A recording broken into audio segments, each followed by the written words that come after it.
이제 후반부인데 강의 시간 초반에도 얘기했지만 계약법에서 결국 중요한 거는 계약 당사자 사이에 서로 분쟁이 생겼을 때 이걸 해결하는 법적 기술이라는 건데, 일단은 계약상의 의무가 무엇인지가 중요하고, 그 의무의 내용을 확정하는 거는 결국 계약의 해석의 문제고, 그 확정된 의무를 일방이 불이행하는 경우에 법적 구제 수단이 결국은 채무불이행 책임의 문제거든요. 그래서 채무불이행 책임이 사실은 계약법의 한 절반을 차지하는 굉장히 중요한 테마예요. 굉장히 중요한 테마고, 뭐 사실은 아무리 강조해도 지나치지 않은 부분인데,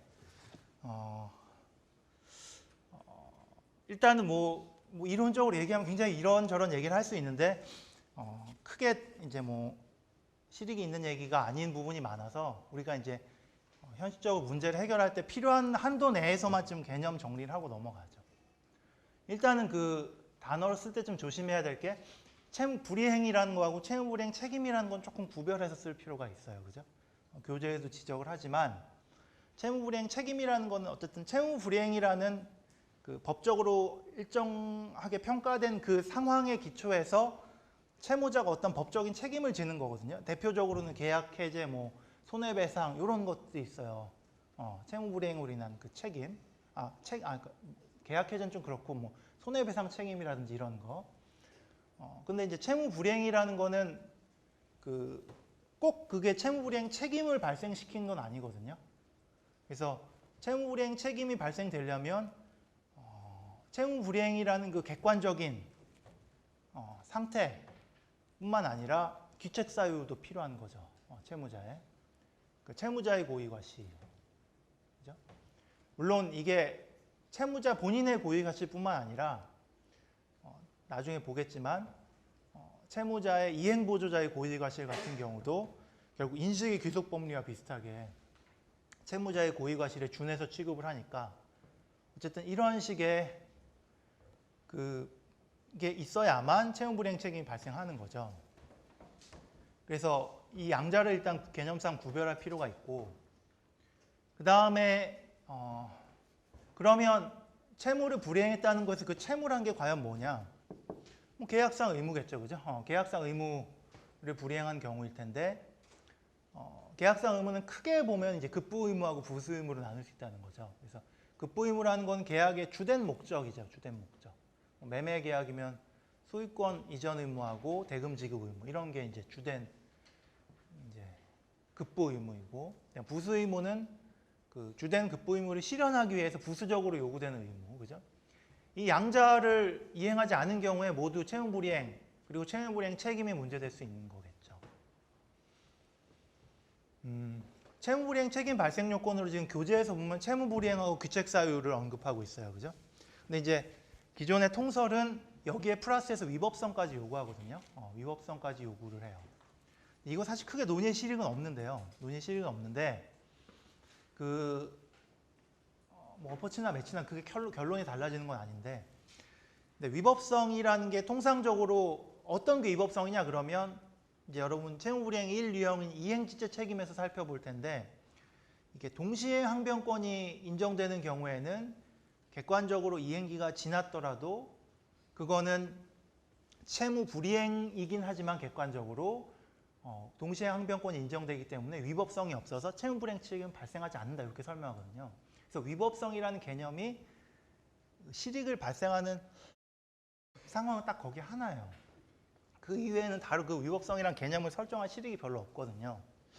그런데 이제 그 위법성이라는 거를 굳이 채무불이행 책임 발생 요건으로 두지 않는 견해는, 그 동시에 항변권이 있기 때문에 이행지체로 인한 채무불이행 책임이 발생하지 않는, 손해배상 책임이 발생하지 않는 거는, 그거는 그 자체가 이미 채무불이행이 아니다, 이렇게 보는 거예요. 그러면 사실 위법성 요건이 필요 없거든요, 실질적으로. 이게 사실 어퍼치나 매치나요. 그래서 뭐 근데 통설은 위법성을 요구하는 것 같아요. 통설은. 근데 우리 교재는 아마 그런 관점에서 쓴 것 같지는 않아요. 이제는 교재에 기초해서 보고. 근데 이제 이 위법성과 관련해서 이제 한 가지 얘기를 좀 하고 싶은 건 뭐냐면, 어쨌든 기존에는 지금 채무불이행 책임이 발생하려면 채무불이행 책임의 가장 대표적인 게 손해배상 책임이거든요. 그 손해배상 책임이 발생하려면 위법성이 요구된다고 하니까요. 그죠? 그러면 이제 이렇게 묻는 거예요. 지금 채무불이행 책임이 발생하는 상황이 됐단 말이에요. 그러니까 결국은 채무불이행, 귀책사의 위법성이 다 갖춰졌어요. 그러면 이게 결국은 위법한 행위라는 거 아니에요. 그죠? 그러면 이 똑같은 사실을 근거로 해서 채무불이행 책임뿐만 아니라 불법행위를 원인으로 한 손해배상 책임을 물을 수는 없느냐. 사실 이런 질문의 제기가 자연스럽게 되거든요. 왜냐하면 불법행위 책임의 발생 요건으로는 또 명시적으로 우리 법상 위법성이 필요하거든요. 위법성이 필요하기 때문에 그러면 채무불이행 책임의 발생 요건으로서 위법성이 일단 갖추어지면 불법행위 책임의 발생 요건으로서 위법성이 인정되느냐? 그게 자동적으로 되느냐? 그 위법성이 이 위법성하고 똑같냐? 아니면 하나가 전자를 다른 걸 포섭하는 개념이냐? 아니면 교집합은 있지만 전혀 조금은 다른 개념이냐? 뭐 사실 이런 논의가 있을 수 있거든요. 이거 굉장히 좀 어려운 문제인데 그리고 여러분이 사실은 처음 공부하다 보면 이게 직관적으로 항상 좀 부딪힐 수 있는 의문이에요. 무슨 얘기냐면 채무불이행 책임을 원인으로 한 손해배상 채무불이행을 원인으로 한 손해배상 책임을 검토하면서 항상 이 경우에 이건 불법행위 책임 항상 같이 검토해야 되나? 항상 의문이 좀 들거든요. 근데 약간 논란의 여지가 있을 수 있는데 일단은 그냥 채무불이행 책임이 문제된다고 당연히 불법행위 책임이 성립되는 것은 아니다라는 전제하에 문제를 해결하면 크게 지장은 없을 거예요. 그래서 현실적으로도 통상적으로 채무불이행, 계약상 채무불이행이 일어나서 채무불이행 책임을 물을 수 있는 경우에 불법행위 책임을 같이 묻는 경우는 거의 없어요. 거의 없고 다만 채무불이행 책임이 이제 문제되는 경우에 불법행위 책임을 우리가 같이 검토하는 경우가 전형적으로 어떤 경우가 있냐면 오늘 설명하겠지만 이 불완전 이행의 경우에 그 채무불이행 책임의 하나의 요건으로서 그 유형으로서 불완전 이행의 경우에 특히 불완전 이행에 따른 확대 손해가 발생하는 경우에 확대 손해가 뭔지는 뒤에 설명하겠지만 교재에서 보면 이제 완전성 이익의 침해로 인한 손해 이렇게 설명하는데 이 확대 손해가 발생한 경우에는 채무불이행을 원인으로 한 손해배상 책임뿐만 아니라 그 부분에 한해서는 불법행위를 원인으로 한 손해배상 책임을 통상적으로 많이 묻거든요. 그래서 그러한 사안 유형에서는 이 양자가 중첩된다고 생각해도 여러분 크게 지장이 없는데 그 이외의 일반적인 채무불이행의 상황에서는 불법행위 책임을 별도로 검토하지 마세요. 통상적으로 잘 안 하고 내 개인적인 생각으로는 그게 당연히 불법행위 책임이 인정되는지도 좀 의문은 있거든요. 그래서 어쨌든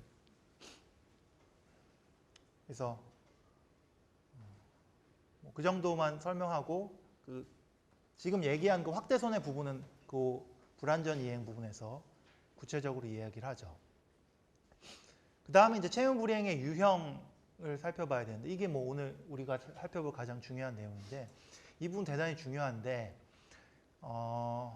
이게 이제 왜 중요하냐면 현실적으로 문제되는 계약상 의무 위반에 굉장히 다양한 유형들이 있거든요. 그러면 그 채무불이행이 발생했을 때 그 채무불이행을 어떤 유형에 포섭시킬 것이냐가 결국은 그에 따른 채권자의 구제 수단을 결정하는 데 이게 영향이 있거든요. 가령 이행지체라는 채무불이행이 문제되는 경우에 채권자가 전형적으로 취할 수 있는 구제 수단이 있고 이행불능, 불완전이행, 이행거주 이 경우에 조금씩 다 달라요. 그래서 이거를 구별하는 실익이 있고 그러니까 결국은 무슨 얘기냐면 채무불이행의 유형은 결국은 그 채무불이행을 이유로 한 채권자의 구제 수단을 이걸 결정한다는 측면에서 굉장히 중요하다는 거죠. 그래서 여러분은 이 각 채무불이행 유형별로 채권자가 어떠한 구제 수단을 취할 수 있는지를 반드시 연동시켜서 정확히 정리를 해둘 필요가 있어요. 굉장히 정확히 정리해 둘 필요가 있고 물론 각 유형별로 공통되는 채권자의 구제 수단이 있어요. 그래서 우리는 그 공통되는 채권자의 구제 수단은 이제 다음 시간이나 다다음 주에 아마 따로 살펴볼 텐데 그 공통되는 구제 수단 외에 각 유형별로 특별하게 채권자한테 부여되는 구제 수단이 있단 말이에요. 그리고 그 각 구제 수단별로 구제 수단 즉 채권자 입장에서는 권리죠. 그 권리가 발동하는 요건이 또 조금씩 달라요. 그래서 그 발동 요건도 역시 이제 잘 구별해서 정리를 해둘 필요가 있는 거죠. 그래서 채무 불이행의 유형에는 뭐가 있느냐? 이거는 뭐 사실은 사람마다 생각하기 나름이에요. 생각하기 나름이고 지금 이 교재에서 나와 있는 이 5가지 유형 말고 다른 건 없느냐? 글쎄 뭐 있을 수도 있겠죠, 그죠? 뭐 이게 뭐 자연 뭐 화학에서 뭐 원소처럼 뭐 그런 건 아니잖아요, 그죠? 그래서 이거 뭐 말고 다른 유형을 발견할 수도 있는 거겠죠, 그죠? 그래서 뭐 이게 꼭 폐쇄적인 유형이다라고 단정 지을 수는 없지만 그래도 우리가 합리적으로 생각할 수 있는 범위 내에서는 이 5개 정도면 거의 일반적으로 문제되는 모든 유형은 포섭하는 거 아닌가는 싶거든요.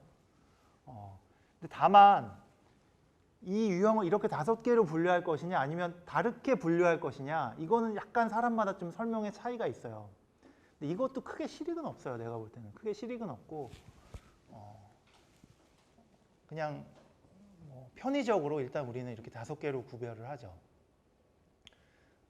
다만 조금 유의해야 될 거는 이렇게 5개의 유형이 우리 법의 명문으로 인정한 건 아니에요. 우리 법은 규정상으로 보면 명문으로 우리 법이 인정하고 있는 유형은 불능하고 지체 정도밖에 없거든요. 불능하고 지체 정도밖에 없고 나머지 유형들은 사실은 명문으로 인정하고 있지는 않죠. 그러나 뭐 그렇다고 해서 꼭 불능하고 지체만이 채무 불이행 유형이라고 단정할 수는 없는 것이고 우리법 390조를 보면 그 채무 불이행의 효과와 관련된 조문이긴 하지만 어쨌든 굉장히 포괄적인 표현을 쓰고 있거든요. 채무의 내용의 조춘 이행이 아닌 뭐 이런 식의 표현을 쓰고 있기 때문에 뭐 얼마든지 해석론상으로 다양한 유형을 생각해낼 수 있는 거죠. 그래서 이제 그 5가지 유형에 대해서 하나하나씩 지금 살펴보죠. 보면 크게 어려운 내용은 아니에요. 왜냐하면 우리 직관적으로 이해할 수 있는 거거든요. 상식적으로. 첫 번째가 이제 이행 불능인데 이행 불능은 이제 채무의 이행이 객관적으로 사회 통념상 불가능한 경우겠죠. 그죠? 그런데 이제 이건 계약 체결상의 과실할 때도 얘기했지만 우리 법은 지금 계약 체결상의 과실 책임이라는 별도의 조문을 두고 있고 거기서 보면은 지금 계약 체결 시, 그러니까 엄밀히 말하면 계약이 성립할, 그래서 채권 채무가 성립할 시를 기준으로 해서 원시적, 객관적, 전부 불능의 경우에는 계약 자체가 무효라고 보고 있잖아요, 그죠? 따라서 이 경우에는 이행불능이라는 개념 자체가 성립할 수 없는 거죠. 계약이 무효면 채권 채무 자체가 성립을 안 하는 거니까 성립된 채권 채무의 불이행이 문제될 수 없는 거죠. 그죠? 따라서 우리 법상 이행불능이라는 거는 결국은 원시적, 객관적 일부 불능의 경우하고 원시적, 주관적 불능의 경우하고 그 다음에 후발적 불능 이렇게의 경우에만 이제 이행불능이 문제가 될 수 있는 거죠. 원시적 불능과 후발적 불능은 계약 체결 시점, 즉 계약 성립 시점을 기준으로 해서 이게 불능 상태에 있느냐 없느냐에 따라서 이렇게 개념을 나누는 것이고 객관적 불능과 주관적 불능은 이제 그 불능이 그 채무자이기 때문에 불능한 경우가 있고 그 채무자가 아니더라도 이거는 다른 채무자가 하더라도 불능한 경우가 있고 그죠? 그래서 후자가 이제 객관적 불능이고 전자를 주관적 불능이라고 말하죠. 그죠? 주관적 불능의 대표적인 예는 이제 타인 권리 매매 같은 경우잖아요. 그죠? 타인 권리 매매. 그래서 원칙적으로 매매 계약상 매도인의 소유권 이전 의무라는 거는 매도인이 소유자면은 뭐 당연히 소유권 이전해 줄 수 있죠. 근데 이제 매도인이 소유자가 아니더라도 소유자한테 허락을 받아서 소유권 이전해 줄 수도 있단 말이에요. 그죠? 그런데 그 매도인이 소유자한테 허락을 못 받아서 궁극적으로는 소유권 이전 의무를 이행할 수 없게 됐다 할지라도 그 매도인이 아닌 다른 매도인이었으면 소유자하고 좀 더 친하고 그런 사람이었으면 얼마든지 해줄 수 있잖아요. 그죠? 그런 것이 이제 전형적으로 주관적 불능이죠. 이행불능의 경우에는 무엇이 이행불능이냐 했을 때 사회 통념상 이제 이행불능 상태에 빠져야 된다 이렇게 이야기를 하고, 그럼 사회 통념상 이행불능이라는 게 과연 어느 정도가 돼야 이행이 불능인 거냐? 거기에 관해서 이제 여러 가지 판례나 논의들이 좀 있죠. 그래서 여기서는 일단은 해석론상으로 아니면 우리 법 현실에서 이행불능 여부가 쟁점으로 나타났던 중요한 사례 몇 가지만 드러났어요. 이를테면 임차 목적물이 화재로 전소한 경우. 여기서 전소했다는 게 중요해요. 전소. 전부 다 불탄 거거든요. 원래 임대차 계약이라는 거는 임대차 계약이 체결되면 임대인은 임차 목적물을 임차인한테 인도를 해주고 임차인이 그 임차 목적물을 계약의 내용에 따라서 사용 수익할 수 있게끔 상태를 보장해 줘야 되거든요. 그게 임대인이 임대차 계약 기간 중에 부담하는 임차인에 대한 계약상 주된 급부 의무고, 임차인은 반대로 차임을 지급해야겠죠. 그 대가로서. 그죠? 이 두 가지는 서로 목적적인 대가 관계 내지는 결련 관계 있죠. 그죠? 그리고 이제 임대차 계약이 종료되면 임대인은 보증금을 받았다면 보증금을 반환해야 될 것이고, 임차인은 목적물을 다시 반환해 줘야 되거든요. 그런데 이를테면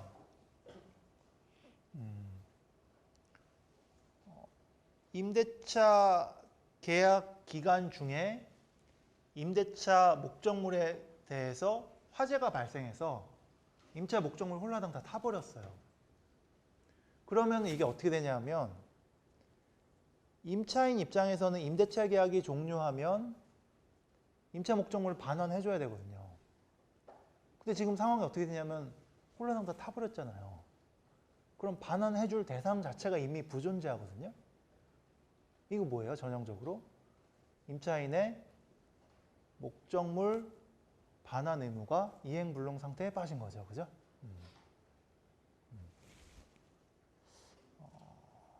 근데 여러분 이건 사실 조금 좀 조심해서 봐야 되는데, 엄밀히 말하면 이게 어떻게 되는 거냐면 임대차 계약 기간 중이잖아요.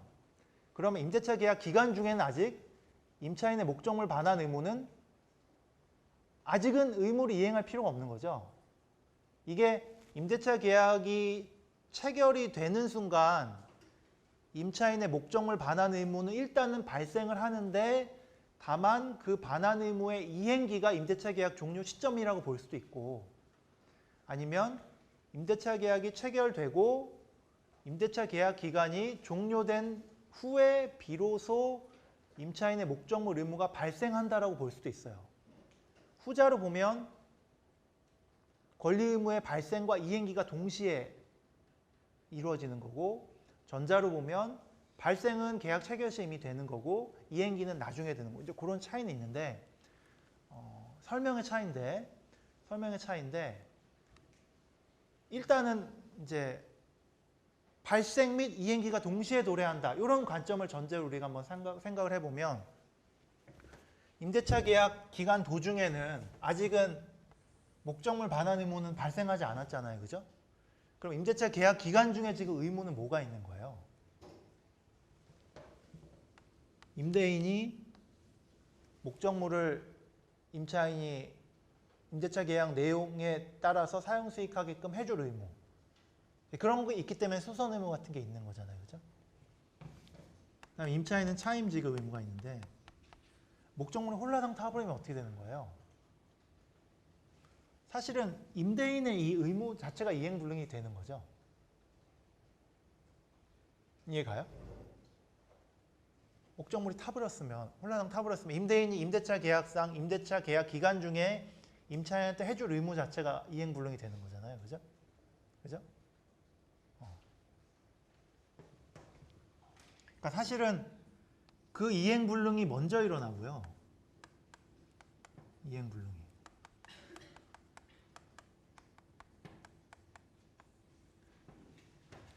이게 이행불능이 이렇게 일어나 버리면 사실은 이 임대차 계약은 애초에 계약했던 대로 임대차 계약 기간을 유지시킬 실익이 없거든요.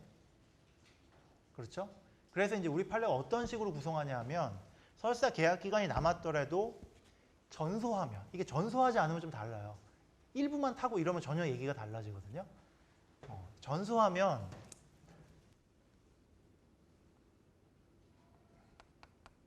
계약 기간이 설사 남았더라도 임대차 계약이 그로써 바로 종료된다라고 우리 판례가 설치하죠. 이건 그냥 어떻게 보면은 굳이 그렇게 임대차 계약 기간 유지할 실익이 없으니까 판례상 이런 식으로 보는 거죠.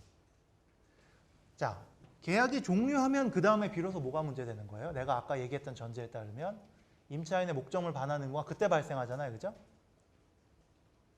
그런데 여기서는 홀라당 타버렸으니까 임차인의 목적물 반환 의무도 이행불능이 되겠죠. 그죠? 그래서 엄밀히 말하면 임대인의 의무가 먼저 이행불능이 일어나고 그 다음에 우리 판례 견해에 따르면 그로써 계약 기간이 남았더라도 계약이 자동 종료가 되면서 그 다음에 이제 임차인의 이행불능이 다음에 나타나는 거거든요. 순서는 이렇게 돼요. 엄밀히 말하면. 근데 어쨌든 간에 임대차 계약상 목적물이 화재로 전소하면 이렇게 임대인이나 임차인의 의무의 이행불능이 나타날 수밖에 없어요. 그 다음에 자기 소유 목적물을 매수하는 계약의 경우에도 매도인의 소유권 이전 의무가 이행불능이라고 우리가 이야기하죠. 자기 소유 목적물을 매수하는 계약이 이게 정신 나간 사람 아니면 이런 계약을 체결하겠느냐라고 생각할 수도 있지만 있을 수 있어요. 어떤 경우냐 하면 뭐 그런 거죠.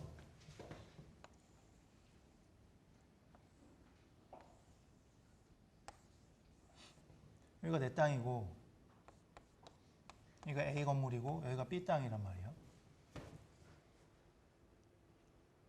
근데 지금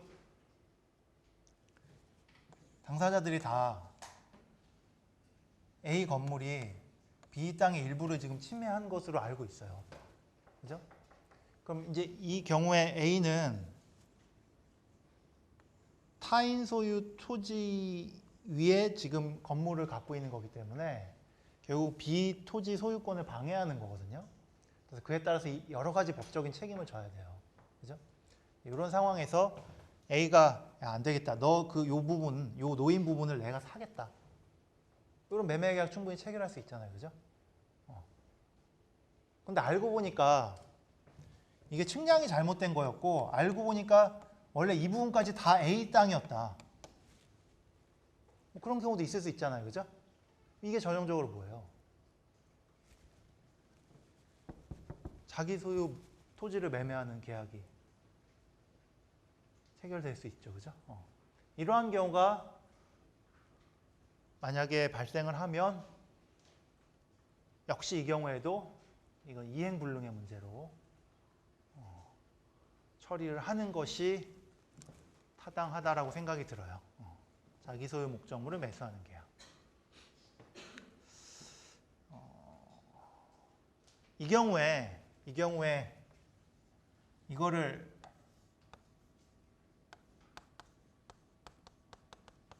(535조의) 계약 체결상 과실 책임으로 해결하려는 견해도 있거든요. 535조 맞나?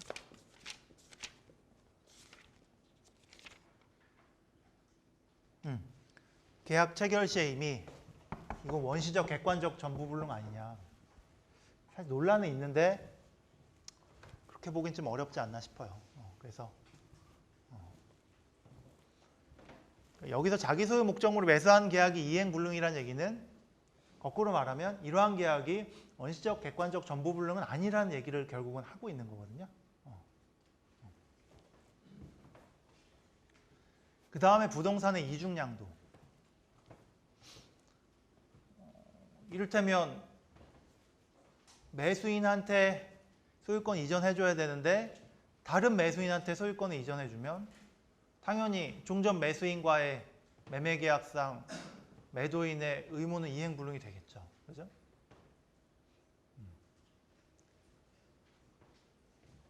이제 부동산의 이중양도는 사실은 이행불능의 굉장히 전형적인 예이긴 한데,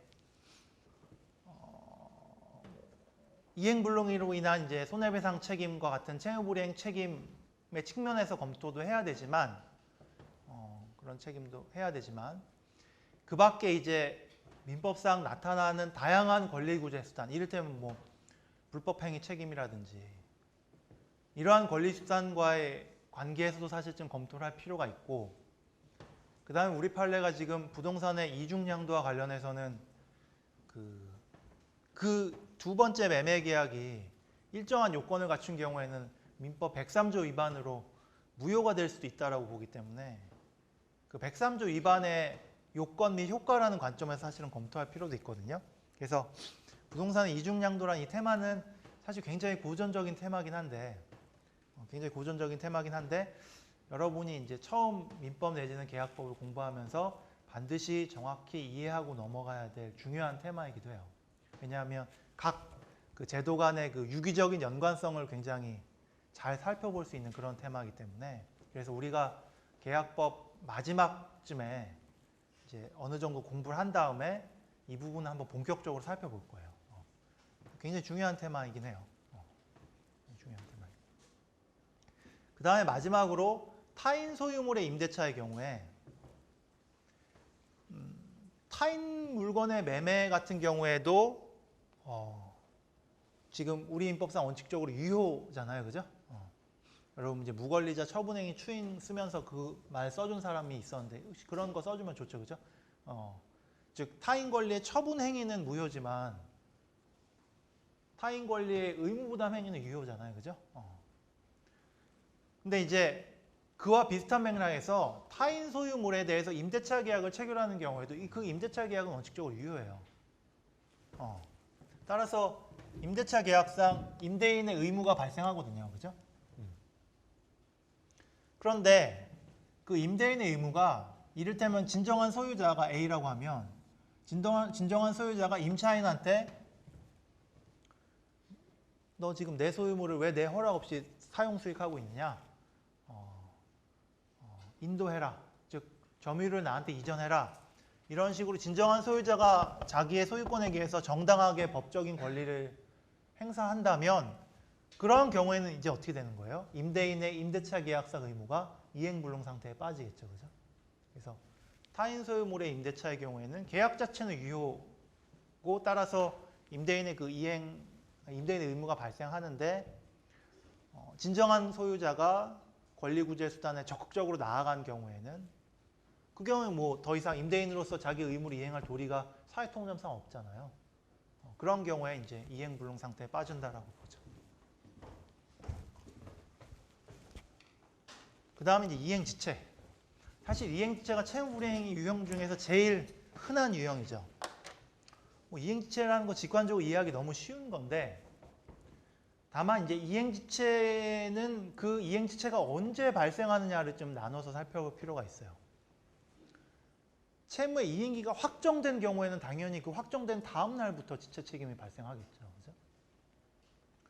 불확정한 이행기라면 그 채무자가 이행기의 도래를 안 때부터 이행지체 책임이 발생한다라고 그러죠.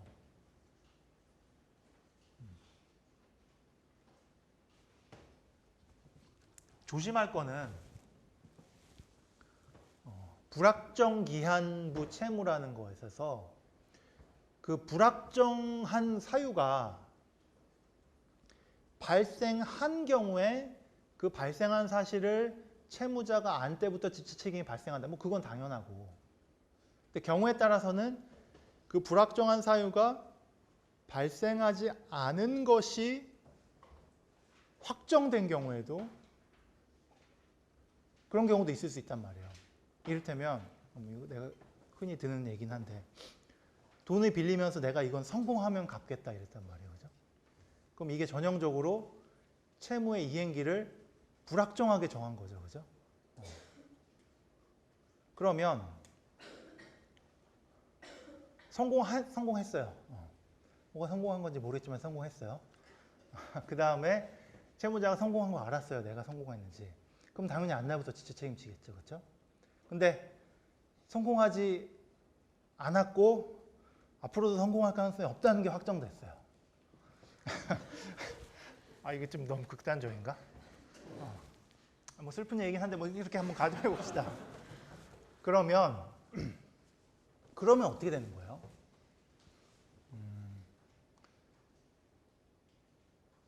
그 경우에도 결국은 그게 불확정한 사유가 발생하지 않을 것임이 확정되었을 경우에도 채무자가 그 사실을 알았다면 역시 그때부터는 지체 책임을 지는 게 맞거든요. 이게 여러분 처음 들으면 약간 이상하게 생각할 수 있는데 어떻게 보면 너무 당연해요. 왜냐하면 만약에 그러한 경우에 지체 책임을 안 진다 그러면 이거는 사실상 채무가 있다는 게 법적 의미가 없는 거죠. 그죠? 그죠? 무슨 얘기냐면 이를테면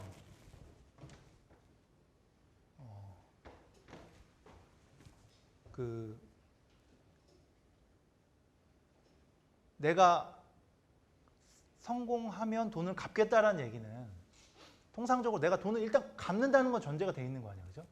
무슨 일이 있어도 갚는 거죠. 그죠? 다만 갚는데 그 이행기를 어떤 특정 시점에 둔 거잖아요. 그죠? 따라서 그 불확정한 사실이 발생하지 않았다고 해가지고 이행기가 그럼 영원히 도래하지 않는 거죠. 그러니까 이행 지체 책임이 영원히 발생하지 않는 거죠. 그렇게 보면 그거는 애초에 그런 약속을 한 당사자 의사하고 좀 반하는 거 아니겠어요? 그죠? 나는 일단 무조건 갚는 건 전제를 하는 거잖아요. 그죠?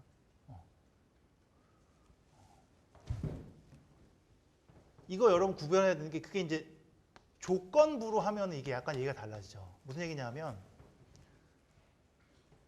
성공하면 내가 돈을 갚겠다. 이게 통상적인 의사는 무조건 갚는다는 게 전제된 건데 그게 아니라 성공 안 하면 난 돈을 안 갚겠다. 만약에 애초에 이런 취지였으면 이건 불확정 기한이 아니라 이거는 불확정 조건이거든요. 이건 무슨 얘기냐면 그 채무의 발생 자체를 조건에 걸리게 해버린 거예요. 그죠? 아까 거는 채무 일단 발생은 무조건 한 거예요. 채무가 발생했으니까 무조건 갚아야 되는 거고 다만 이행기를 뒤로 둔 것에 불과한 건데 그게 아니라 아예 채무의 발생 자체를 불확정한 그 사실에 연동시키면 이건 조건이거든요. 그 경우에는 당연히 뭐예요? 불확정한 사실이 발생 안 하는 게 확정이 됐으면 그 경우는 채무 자체가 아예 성립을 안 하겠죠. 그죠? 뭐 그런 경우도 있을 수는 있겠죠. 그죠? 그러면 그게 이제 조건이냐 아니면 기한이냐는 결국은 그 두 당사자 약정한 사람의 그 약정 내용의 해석에 달린 문제인데 통상적으로 돈을 빌리면서 그렇게 얘기했다면 그거는 기한으로 봐야겠죠. 그죠?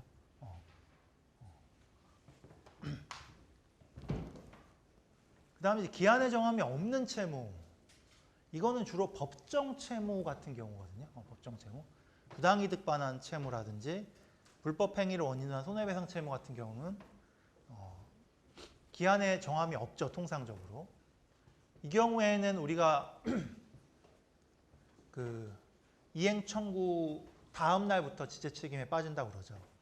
사실 기한의 정함이 없는 채무의 경우에는 이미 그 채무가 발생을 하면 채권자로서는 어느 때고 원칙적으로는 이행 청구를 할 수 있는 게 원칙이거든요. 그죠? 따라서 그 발생 시점부터 이행 가능한 채권이긴 해요. 근데 이행 가능한 채권이긴 하지만 그 채무의 이행 지체 책임의 발생 시점은 채권자가 그 이행 가능한 채권을 현실적으로 이행 청구한 다음 날부터라고 보는 거죠. 그게 뭐 당연히 형평에 맞겠죠. 근데 다만 예외적으로 불법 행위를 원인으로 한 손해배상 채무는 이거는 채무자 보호 내지는 채무자의 손해의 현실적인 전보 이런 의미가 중요하기 때문에 그 손해 발생 시, 그러니까 불법 행위 시라고 보통 이야기하는데 엄밀한 의미에서는 불법 행위로 인해서 손해가 발생한 시점이라고 표현하는 게 더 적합하긴 한데, 그래서 불법 행위 날, 이를테면 교통사고가 발생했다 그러면 사실 발생한 날 바로 손해는 이제 나타나는 거니까, 그 불법 행위 시점에서부터 그 날부터 이제 지체 책임이 발생한다 이렇게 이야기를 하죠. 그래서 이거는 기한의 정함이 없는 채무의 이행지체 책임 발생 시기에 대해서 원칙에 대한 일종의 약간의 예외에 해당하는 거죠. 그 기한의 정함이 없는 채무의 경우에는 이행지체 책임의 기산점하고 우리가 소멸시효의 기산점으로서의 권리의 행사 가능 시점하고 좀 달라지거든요. 확정기한부 채무나 불확정기한부 채무의 경우에 그 두 개가 원칙적으로 같은데, 이 기한의 정함이 없는 채무의 경우에는 그 양자가 달라져요. 그것도 좀 조심해서 볼 필요가 있고, 그 다음에 아까도 얘기했지만 동시행 항변권을 가지고 있는 채무의 이행지체와 관련해서 통설은 이거를 이행지체는 맞고, 이게 이를테면 확정기한부 채무라고 그러면 일단 확정기한이 지나가면 이행지체이긴 한데 동시행 항변권이 있기 때문에 위법하지 않아서 결국은 채무불이행 책임이 발생하지 않는다 이렇게 해설을 하는 경우도 있는데, 뭐 굳이 그렇게 해석하느냐? 그 경우는 아예 이행지체가 아니다. 여기서 이렇게 보는 거죠. 그래서 그 경우에는 이제 반대 채무의 이행 제공 또는 이행을 해야지만 이행지체 책임이 발생한다. 아니 이행지체다. 이렇게 보는 거죠. 그래서 반대 채무의 이행 제공만 한 경우에 그게 1회적 제공만으로도 충분하냐, 계속적 제공을 해야 되느냐, 이에 관해서 학설과 판례 견해 대립이 있다라고 이야기를 했었죠. 그 다음에 마지막으로 채권 가압류가 있는 경우의 지체 책임 문제인데, 상계 얘기하면서 채권 가압류에서 좀 얘기를 했지만, 채권이 가압류된 경우에 그 가압류된 채권의 채무자는 그 채무를 임의로 지급하면 안 된다고 그랬어요. 그죠? 그게 지급금지요라고 그랬죠. 그죠? 그러면 채무자 입장에서는 아니 내가 지급하면 안 되는데 내가 정해진 확정기일에 지급하지 않았다고 해서 내가 지체 책임, 손해배상 책임을 지는 게 부당한 거 아니냐라고 일견 생각할 수 있는데, 근데 이거 자세히 생각해보면 꼭 그렇진 않아요. 왜냐하면 지급금지요는 어디까지나 책임재산으로서의 채권을 확보하기 위한 조치일 뿐인 것이고, 채무자는 애초에 정해진 확정기에 채무를 이행할 의무가 있는 것이죠. 그죠? 그것이 채권이 가압류됐다는 우연한 사정으로 그러한 책임을 면한다는 건 또 채무자한테 채권 가압류의 애초에 취지와는 다른 전혀 무관한 이득을 주는 거니까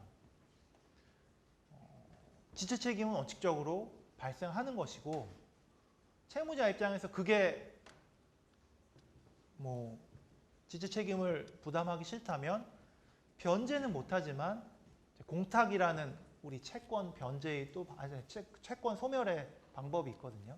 그래서 제3의 기관에 채무를 이행하는 방법으로 자기 채무를 얼마든지 이행할 수 있기 때문에 지체 책임은 가압류에도 불구하고 당연히 원칙에 따라서 부담하는 것이죠.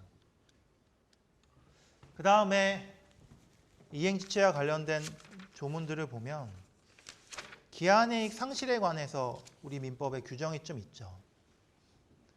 기한의 이익에 대해서는 전에도 잠깐 얘기를 했었지만, 보통 채무의 이행기를 둔다는 거는 늘 그런 건 아니지만 보통은 채무자를 위해서 두는 거죠. 그죠? 채무자가 지금 못 갚으니까 나중에 갚겠다고 하는 거 아니겠느냐. 그죠? 어떻게 보면 굉장히 당연하고 소박한 상식을 우리가 기한의 이익이 채무자한테 있다 이렇게 표현한다고 그랬어요. 그죠? 근데 문제는 뭐냐 하면 결국은 기한의 이익이 채무자한테 있다. 즉 이행기를 지금이 아닌 나중으로 정했다. 이 말은 결국 뭐냐면 채권자가 채무자한테 신용을 부여하는 거잖아요. 그죠? 신용, 그죠? 신용을 부여하는 거죠. 그리고 만약에 채권자가 채무자에 대해서 담보물권과 같이 자기 채권 만족을 얻기 위해서 확실하게 우선 변제권을 누릴 수 있는 그런 조치를 취하지 않았다면 채권자가 자기 채권의 실현을 궁극적으로 하는 것은 전적으로 뭐예요? 채무자의 의사 내지는 신용 내지는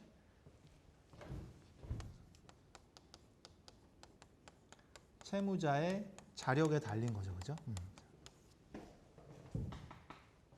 따라서 아직 변제기가 도래하진 않았지만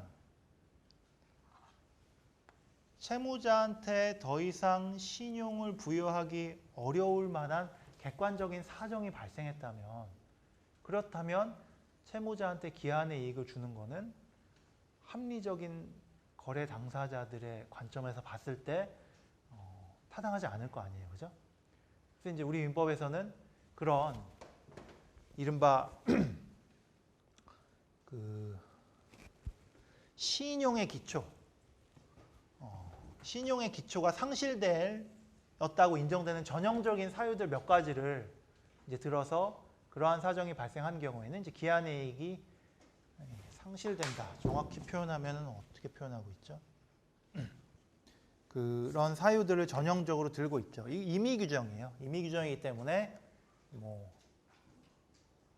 당사자들이 특약으로 이것과는 다른 기한의 이익 상실 사유를 정할 수도 있고, 그래서 이제 그러한 사유가 발생하면 기한의 이익을 주장하지 못한다 이렇게 이야기하고 있죠, 그죠? 기한의 이익을 주장하지 못한다. 기한의 이익을 주장하지 못한다는 말은 뭐예요? 결국은 그러한 사유가 발생한 시점부터 변제기가 도래한다 이런 얘기예요. 근데 변제기가 도래한다는 말은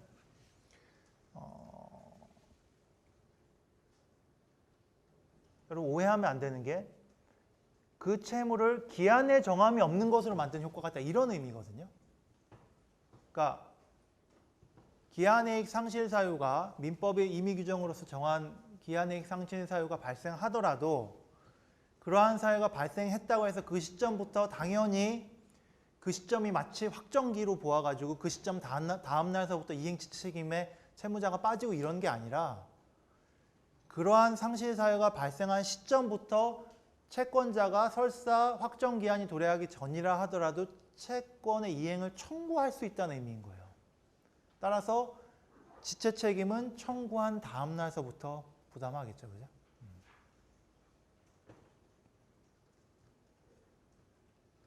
그래서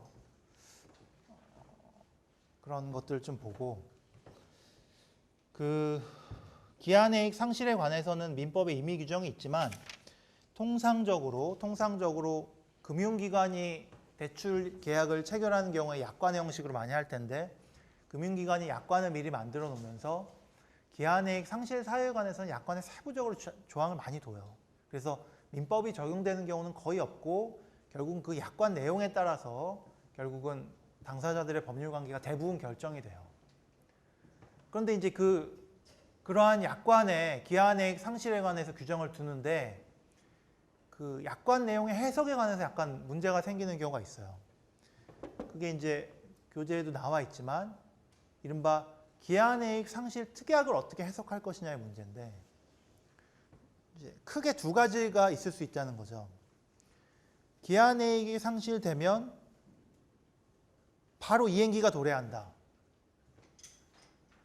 즉 채권자의 의사를 묻지 않고 기한의 이익 상실 사유가 발생하면 바로 변제기가 도래한다. 이걸 우리가 정지조건부 기한의 이익 상실 특약이라고 해요. 그 다음에 기한의 이익 상실 사유가 발생했다고 하더라도 바로 이행기가 도래하는 것이 아니고 채권자가 너 이러한 사유가 발생했으니까 미리 갚아라 라고 채무자한테 청구를 한 경우에 비로소 이행기가 도래하는 것을 우리가 형성권적 기한의 이익 상실 특약이라고 하거든요. 정지조건부 기한의 이익 상실 특약은 그 기한의 상실 사유가 발생하면 그 시점부터 마치 확정기한부 채무가 되는 것과 같은 효력을 부과하는 거예요. 그죠? 근데 형성권적 기한의 상실 특약은 어떤 거예요? 우리 앞서 본 해석론처럼, 앞서 본 민법 규정의 해석론처럼 그 채무를 기한의 정함이 없는 것으로 만드는 효과를 약정을 통해서 부여하는 거죠. 그죠? 그런 차이가 있죠. 당사자들이 특약을 한 경우에 그럼 그 특약을 이 중에 어떤 것을 해석할 것이냐는 그건 뭐 당사자들 정하기 나름이죠. 당연히. 그죠? 당사자들이 정한 대로 권리를 부여하면 되는 것인데 문제는 뭐냐면 그걸 애매하게 정한 경우에 이걸 어떻게 해석할 것이냐의 문제인데 뭐 사실은 그건 정답이 없는 문제지만 일반적으로 이렇게 이야기할 수 있는 거죠. 기한이익 상실이라는 제도 자체는 기본적으로 채권자를 위한 제도거든요. 그죠? 즉 채무자에게 신용의 기초가 상실된 사정이 있기 때문에 채권자한테 일종의 페이버를 주는 거예요. 그죠? 변제이가 아직 도래하지 않았지만 네가 미리 청구할 수 있도록. 그런데 채권자한테 페이버를 준다면 그 문제된 채권을 언제 행사할지 혹은 그 문제된 채권과 관련해서 지체 책임을 언제 지을 것인지에 관해서 채권자한테도 선택권을 주는 게 기한이익 상실 특약의 취지에 부합하는 거 아니겠어요? 그죠? 그래서 채권자의 의사를 묻지 않고 무조건 객관적인 사정이 발생한 때부터 이행기가 도래한다라고 보는 것은 물론 특약으로 그렇게 정할 수도 있지만 그게 명시적으로 그렇게 정하지 않았다면 그렇게 해석하는 것은 이 특약을 둔 취지에 조금 반할 수 있는 거죠. 그래서 통상적으로는 형성권자 기한이익 상실 특약으로 애매한 경우에는 해석해야 된다라고 이야기를 하죠. 그죠? 자, 뭐 이 정도를 보고 그 다음에 이 소멸시효와 관련해서 좀 얘기를 할게요. 소멸시효와 관련해서. 정지조건부 기한이익 상실 특약의 경우에는 당연히 그 사유가 발생한 때로부터 확정기한부 채무를 보니까 이 경우에는 어때요? 소멸시효 기산점도 당연히 그때부터 기산을 하는 거예요. 그럼 뭐 의문의 여지가 없어요. 그럼 형성권적 기한이익 상실 특약은 어떠냐? 형성권적 기한이익 상실 특약은 구조가 어떻게 되냐면 객관적인 사유가 먼저 발생을 하고 그 사유 발생 시점이 있겠죠. 그죠? 그 다음에 형성권을 행사하고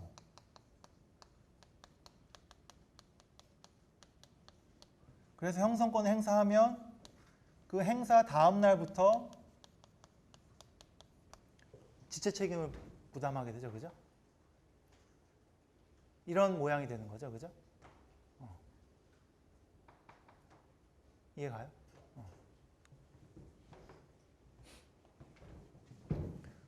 사유 발생 객관적으로 하고 그 다음 형성권을 행사하면 즉 채권을 이행하라 이거죠. 지금 그렇게 주장하면 그 다음 날부터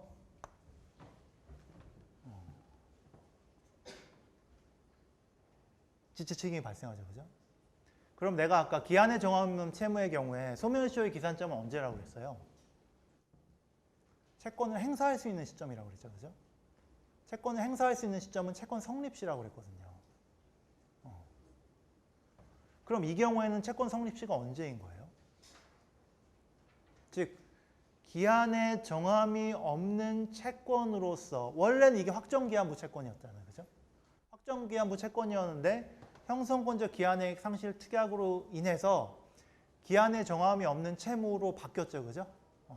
그러면 기한의 정함이 없는 채무로 형성된, 즉 발생된 시점, 그 채무의 성질이 바뀌어서 그렇게 된 시점은 형성권을 행사한 시점이겠죠. 그죠?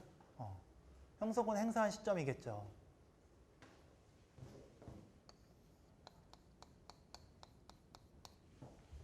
그런데 여러분 잘 생각해 보면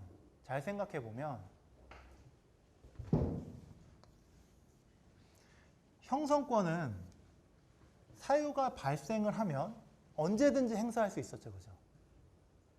그럼 이게 어떻게 되냐 하면 형성권을 행사한 시점에서 이 채무가 기한에 정함이 없는 채무로 변하는 건 맞지만 그 기한에 정함이 없는 채무로 변할 수 있게 하는 채권자의 가능 시점은 사실 이때부터거든요. 이렇게 실제로 된 거는 이 시점이지만 이렇게 될 수 있었던 시점은 이때부터란 말이에요. 그죠? 그래서 우리가 소멸시효의 기산점은, 그건 물론 소멸시효에서 배우겠지만 소멸시효의 기산점으로서의 권리 행사 가능 시기를 얘기하는데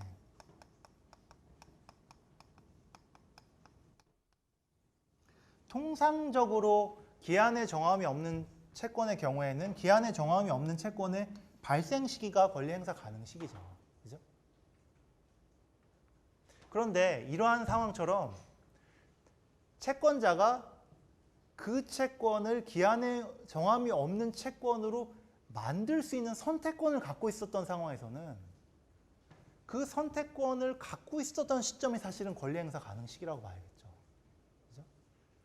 우리가 통상적으로 기한에 정함이 없는 채권이 발생하는 거는 법정 채권이 많기 때문에 그 경우에 채권자한테 그 채권의 발생 여부에 관한 선택권을 따진다는 건 무의미해요. 법정 채권, 불법행위, 부당이득, 그거는 그 채권자 입장에서 내가 그걸 선택할 수 있는 게 아니잖아요. 그죠? 근데 이런 특수한 상황에서는 기한에 정하는 채권이 실제로는 이때 발생했지만 채권자는 사실 이때부터 이걸 만들 수 있었단 말이에요. 그러한 채권으로. 그러면 권리의 행사 가능 시점은 사실은 가능 시점에 초점을 맞춰야 되니까 이때부터라고 보는 게 맞겠죠. 그죠? 즉 소멸시효의 기산점은 여기로 보는 게 맞거든요. 근데 우리 판례는 그렇게 안 봐요. 그렇게 보지 않는데 그건 좀 잘못된 것 같아요. 그건 법 이론상으로 좀 명백히 좀 문제가 있는 것 같아요. 이게 이제 특이한 상황, 이게 좀 약간 특수한 상황인 건 내가 아까도 얘기했지만 기한에 정하면 채권은 통상적으로 그 채권 발생의 당사자가 선택권이 없어요. 채권자가. 이 경우에는 그렇게 만들 수 있었던 거거든요. 그죠? 그래서 정도 좀 이야기하고 불완전 이행 잠깐 얘기하고 시간이 벌써 저렇게 됐나?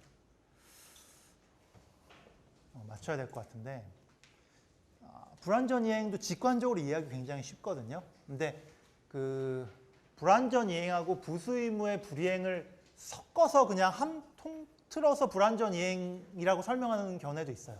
근데 우리는 여기서 불완전 이행이라는 거는 주된 급부 의무의 불완전 이행만을 한정해서 이렇게 얘기하는 거예요. 이것도 뭐 개념을 나누는 문제이긴 한데 그렇게 나누는 게 조금 더 실익이 있는 게 왜냐하면 지금 부수 의무의 불이행의 경우에는 주된 급부 의무의 불완전 이행과는 달리 그 의무 위반의 이유로 원칙적으로 해제가 안 된다는 거거든요. 따라서 이건 개념을 좀 나눌 실익이 있어요. 왜냐하면 그 권리 구제 수단이 좀 달라지니까. 그래서 일단 우리는 여기는 주된 급부 의무의 불완전 이행을 전제로 하고 불완전 이행의 태양은 굉장히 다양할 수 있는데 인도 의무의 불완전 이행이 있을 수 있고 행위 채무의 불완전 이행이 있을 수 있고 근데 불완전 이행을 이행지체랑 이행불능하고 나누어서 별도로 살펴보는 이유는 보통 불완전 이행이라는 거는 통상적으로 이행지체랑 같이 나오겠죠. 왜냐하면 불완전하게 이행했다는 거는 제대로 이행하지 못하고 계속 지체 상태가 계속된다는 말이니까. 그죠? 그래서 보통은 이행지체 책임 수반되겠죠. 그죠? 근데 그 경우에 이거를 독자적인 카테고리로 나누는 실익은 권리구제 수단으로서 일단 추한 청구라는 별도의 청구권을 인정할 수 있다는 특징이 있죠. 그죠? 그 다음에 고쳐달라 그것뿐만 아니라 기존에 이행했던 건 다시 가져가고 완전한 이행으로 새롭게 완전물 급부를 나한테 이행해달라. 사실은 이런 청구도 채권자가 할 수 있다는 거죠. 그래서 이런 식으로 이 두 가지 청구권을 채권자가 선택적으로 주장할 수 있다. 특히 그 중에서 추한 청구권. 왜냐하면 완전물 급부 청구권은 이거는 당연히 계약상 의무로서 주장할 수 있는 거니까 어떻게 보면 원칙적으로. 그래서 추한 청구권에 이제 특징이 있고, 그 다음에 불완전 이행의 경우에는 580조 우리가 나중에 살펴보겠지만 채무자의 담보 책임과의 관계에서도 이제 문제가 되죠. 580조, 우리인법 580조가 결국은 불완전 이행을 별도로 담보 책임으로 규정하는 거거든요. 그래서 일반론으로서 채무불이행 책임의 한 유형으로서 불완전 이행의 효과로서 그 어떠한 책임이 인정되는 것가라는 문제하고 580조의 담보 책임의 효과로서 이제 어떠한 권리구제수가 인정되는가, 그리고 그 양자의 관계가 무엇인가, 이러한 문제들이 많이 문제가 되죠. 그 다음에 불완전 이행의 특징 중에 추한 청구권과 함께 또 하나 우리가 기억해야 될 거는 이게 확대 손해가 문제된다는 건데, 교재에서 보면은 이거를 완전성 이익의 침해 이렇게 이야기했는데, 그러니까 이를테면 이런 거예요. 전자레인지를 팔았는데 전자레인지가 폭발해가지고 다쳤다. 이러면 이거는 전자레인지의 매매 계약상 매수인의 이행이 개념에 이게 포섭되는가 좀 의문이 있거든요. 그래서 이러한 식으로 이 급부가 불완전하짐으로 인해서 이 급부를 통해서 채권자가 애초에 의도했던 그런 경제적 이익과는 무관한 다른 이익이 침해되는 경우가 불완전 이익의 경우에 전형적으로 있을 수 있거든요. 그죠? 이래서 이제 주위 사람이 다쳤다 이런 경우죠. 그죠? 자, 이러한 식의 확대 손해를 채무불이행 책임으로서 채무불이행을 원인으로 한 손해배상 책임으로 포섭할 수 있는가? 그 문제하고, 그 다음에 이러한 확대 손해 부분을 불법행위를 원인으로 한 손해배상 책임으로서 구성할 수 있는가? 이 문제를 따져봐야 되는데, 결론부터 얘기하면 당연히 불법행위를 원인으로 한 손해배상 책임으로 구성할 수 있고요. 따라서 이 부분은 아까 내가 최초 얘기했듯이 채무불이행 책임이 문제되는 상황이지만 불법행위 책임을 같이 꼭 검토해줘야 되는 사안인 것이고, 이러한 확대 손해, 완전성 이익 침해의 경우에는. 그 다음에 더불어서 이런 게 과연 전형적으로 이행이 개념에 포섭될 수 있는가 의문의 여지는 있지만, 사실 이러한 손해의 경우에도 채무불이행을 원인으로 한 손해배상 책임의 하나로서 포섭해서 청구하는 것도 원칙적으로는 얼마든지 허용해야 된다고 생각이 들어요. 그래서 결국은 양책임을 중첩적으로 물을 수 있다라고 보는 게 맞다. 그 구체적인 얘기는 시간이 부족하니 다음 시간에 하도록 합시다. 오늘 여기까지 합시다.